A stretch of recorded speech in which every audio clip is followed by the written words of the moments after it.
Olá, eu sou a Vanessa André, professora de Processo Civil, e o tema de hoje será petição inicial. Petição inicial é um instrumento processual que está aí à disposição do direito material. É através da petição inicial que o autor vai requerer a tutela jurisdicional. O poder judiciário, ele é um poder inerte, então a gente tem que lembrar o quê? Que se ele é um poder inerte, é para manter justamente a sua imparcialidade, ok? Se ele é inerte, eu preciso provocá-lo, e eu vou fazer isso através da petição inicial. Logo, existem dois pressupostos processuais aí na petição inicial, qual seja? O primeiro deles, gente, é o pressuposto de existência, uma vez que, para eu provocar o poder judiciário, eu preciso estar aí me utilizando da petição inicial. O segundo é o pressuposto de validade. Por quê? Porque a minha petição inicial, ela tem que estar apta para o bom andamento processual, para que, ao final, eu obtenha a sentença, ok? Se ela precisa estar apta, ela precisa cumprir aí alguns requisitos, e esses requisitos estão elencados nos incisos do artigo 319, que a gente passa agora a estudar. Bom, o inciso 1, ele diz, ao juízo a que é dirigida. O juízo a que é dirigida quer dizer o quê, gente? O endereçamento e a competência.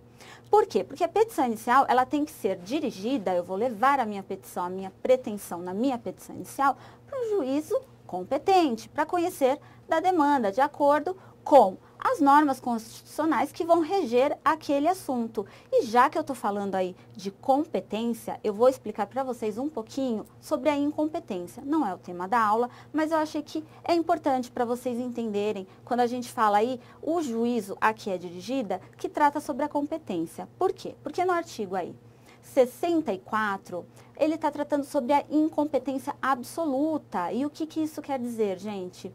Que o juiz vai declinar os autos de ofício para um juiz competente, ou seja, não será caso de indeferimento da petição inicial, porque ele vai declinar esses autos. Ele não é competente para falar sobre aquela matéria. Logo, ele vai passar esses autos para o juiz competente, tá legal? Essa incompetência absoluta, ela pode ser alegada a qualquer tempo e qualquer grau de jurisdição, ok? E o juiz, normalmente, ele deve declarar de ofício aí a incompetência dele. E nós também temos a incompetência relativa. Essa incompetência relativa, o juiz, ele não vai declarar de ofício. Por quê? Porque se o réu, em preliminar de contestação, ele não alegar a incompetência relativa, essa competência, ela vai se prorrogar. E o juiz que era incompetente, ele se torna competente, tá legal? Ambas incompetências, tanto a absoluta quanto a relativa, elas serão alegadas aí em preliminar de contestação, tá legal? Ainda aqui a gente vai falar do inciso 2, e o inciso 2 vai tratar das partes no processo, a qualificação das partes. Quem são as partes do processo? Parte no processo é quem pede e contra quem se pede, autor e réu, tá legal? E quando a gente fala aí da qualificação, a gente vai falar do nome, do prenome, do estado civil, a existência de união estável, profissão, a inscrição no CPF ou CNPJ, no caso de pessoa jurídica. O endereço eletrônico, o e-mail, muito importante também, novidade no novo Código de Processo Civil, o domicílio e a residência do autor e do réu. Lá, quando a gente chegar nos parágrafos, eu vou explicar para vocês que se o autor desconhecer alguma dessas qualificações aí do réu, não será caso de indeferimento da petição inicial, tá legal? Às vezes pode ocorrer, né, gente? A gente não vai ter todos os dados e não necessariamente isso vai ser um obstáculo aí para o réu buscar a sua pretensão junto ao Poder Judiciário. Aqui, no inciso 3, nós vamos falar sobre o fato e os fundamentos jurídicos do pedido. E é um requisito de suma importância. Por quê? Vamos imaginar a seguinte situação. O juiz, ele é um terceiro estranho ao processo. Quando ele recebe esse processo, ele ainda não tinha acesso, ele não sabe da história. Os fatos, você vai narrar os fatos, você vai explicar o que aconteceu, o que levou o autor a buscar a tutela jurisdicional. E os fundamentos jurídicos nada mais é do que a norma que eu estou me embasando para buscar essa tutela, para buscar aí uma sentença favorável para o autor. Eu tenho que explicar para o juiz de forma clara que eu tenho o meu embasamento jurídico que é coerente junto com os fatos, nós temos que sempre pensar na coerência aí da escrita, tá legal? Que vai embasar o meu pedido, tá? Para um possível aí deferimento do juiz acerca disso. Quando a gente fala também aqui no inciso 4 do pedido com as suas especificações, nós estamos justamente falando o quê? Da pretensão que o autor leva até o juiz. Então, através ali dos fatos e dos fundamentos jurídicos, eu vou embasar o meu pedido, tá bom? O que eu quero, o que eu busco. E o meu pedido, ele vai limitar a atuação do juiz, a atividade do juiz naquele processo. Por quê, gente? Porque eu vou pedir e o juiz ele não vai poder me dar nada além do que eu pedir, nada menos do que eu pedir, e ele também não vai poder modificar o meu pedido, tá legal? E aí eu coloquei que existe aí o pedido imediato, que é o tipo de provimento jurisdicional que eu busco uma sentença condenatória, ou constitutiva, ou ainda declaratória, qual é a sentença que eu busco, qual é a natureza jurídica da sentença que eu estou buscando. Ainda, pedido imediato é o bem da vida almejado. E, para que seja bem estruturado esse pedido, o autor deve levar em consideração o bem da vida, a tutela do direito e o meio para melhor concretizá-lo judicialmente, linkando aí sempre com os fatos e o fundamento jurídico que vai dar a tese e o argumento para o meu pedido.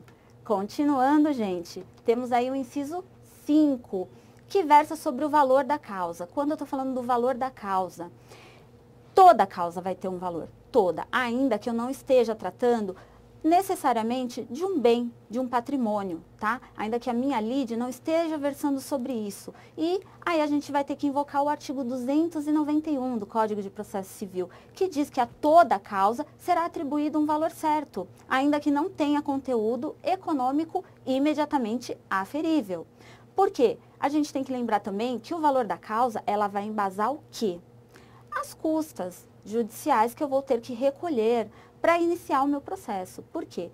Caso eu não seja aí assistida pela gratuidade judiciária, né, o meu cliente não tenha aí obtido isso, ou eu até não pedi realmente a justiça gratuita, o que eu vou fazer? Eu vou recolher as custas. E normalmente, não é regra, a gente vai se embasar no quê? No valor da causa, no valor atribuído à causa. Ainda, o valor da causa, muito importante para que o juiz, no momento de uma possível condenação em sucumbências, em honorários sucumbenciais, ele vai se basear em cima do valor da causa que foi atribuído. Tá legal? Aqui no inciso 6, a gente vai falar das provas, as provas que o autor pretende demonstrar a verdade dos fatos alegados. É muito importante. Eu vou levar uma pretensão até o juiz. Eu estou ali, ó, passando ao conhecimento dele. E lembrem-se, ele é um terceiro estranho, né, ao processo, à lide. Então, é muito importante que eu esteja embasando esse direito com provas, né? O que a gente puder levar de provas logo de início. Por exemplo, se eu estiver tratando de uma discussão sobre contrato, eu vou colocar já vou anexar o contrato aos autos, tá? Para que o juiz já de imediato ele tenha acesso a isso. Isso também traz uma celeridade ao processo. Imagine só que se o juiz não tiver conhecimento do que se trata do contrato, e eu estou falando o tempo todo sobre o contrato, ele vai falar, olha, prazo então para você anexar esse contrato aos autos, isso daí vai demorar. Então, se tratando da celeridade processual aí, a gente também já, de início, a gente já anexa os documentos que a gente quer fazer prova, tá legal?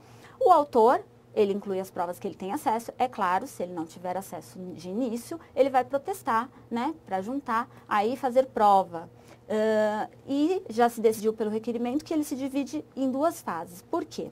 Esse requerimento das provas, a primeira fase é um protesto genérico, né? A gente protesta provar todo o alegado por todas as provas admitidas em direito, por todos os meios de prova admitidos em direito. Numa segunda fase, após uma eventual contestação, o juiz ele chama as especificações das provas. Então, isso quer dizer o quê? O juiz, ele, através da minha petição inicial, citou o réu apresentou a sua contestação para se defender. Após a análise tanto da petição inicial quanto da contestação, o juiz vai chamar ambos, autor e réu, para especificar as provas que pretende produzir nos autos, tá? Isso não é uma regra, tá bom? Mas, se houver a necessidade, se o juiz realmente ver que tem essa necessidade ainda de produzir alguma prova, ele vai estar chamando aí numa segunda fase. Aqui, o inciso 7, a opção do autor pela realização ou não de audiência de conciliação ou de mediação. Isso é uma novidade do novo Código de Processo Civil.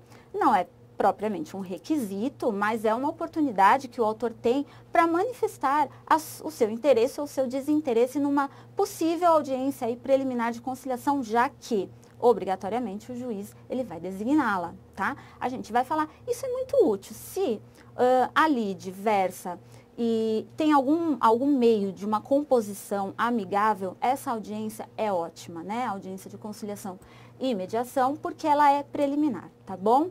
A gente consegue aí fazer bons acordos. O artigo 319, no parágrafo 1º, ele traz aí, caso não disponha das informações previstas. Lembra que eu falei ali no inciso 2, qualificação das partes? Caso não disponha das informações previstas no inciso 2, poderá o autor, na petição inicial, requerer ao juiz diligências necessárias à sua obtenção.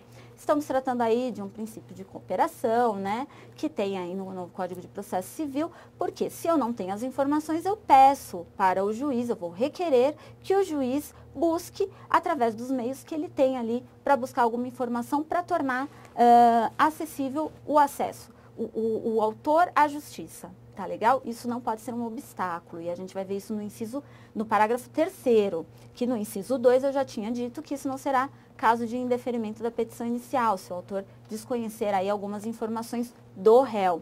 E o parágrafo 2º, ele diz o seguinte, a petição inicial não será indeferida se, a despeito da falta de informação a que se refere o inciso 2 da qualificação, for possível a citação do réu, ainda que seja aí por edital. E o parágrafo 3º diz que a petição inicial ela não será indeferida também, e olha só, a celeridade processual, economia processual, todos esses princípios aí da cooperação, todos aí inclusos no artigo 319. A petição inicial não será indeferida pelo não atendimento ao disposto no inciso 2 deste artigo, se a obtenção de tais informações tornar impossível ou excessivamente oneroso o acesso à justiça. O que a gente está querendo aí dizer com isso, gente? O autor, ele não tem nenhum meio que ele consiga chegar até o réu, mas ele tem a pretensão dele está ali, ó, cumprindo todos os requisitos. Se, para que ele busque essas informações, o processo se tornará muito oneroso para o réu e ainda impossível dele conseguir essas informações, isso não é causa de indeferimento. Por quê? Aí deriva até de um princípio constitucional, né? O livre acesso à justiça, tá bom? Então, é o princípio da cooperação, os meios que forem possíveis para contatar o réu, tá bom? A gente vai estar aí requerendo para o juiz para que não seja caso de indeferimento da petição inicial. E aqui a gente tem o artigo 320, que vai tratar dos documentos. A petição inicial será instruída com os documentos indispensáveis à propositura da ação. E aí, por documentos indispensáveis, vamos lembrar, a gente tem a procuração. O advogado, ele anexa a procuração. Ele demonstra que ele tem poderes para estar aí, ó, postulando em nome do autor, que ele recebeu uma procuração para isso, tá legal? E a gente vai aí invocar o artigo 434, que trata também sobre isso, incube a parte, instruir a petição ou a contestação com os documentos destinados a provar suas alegações.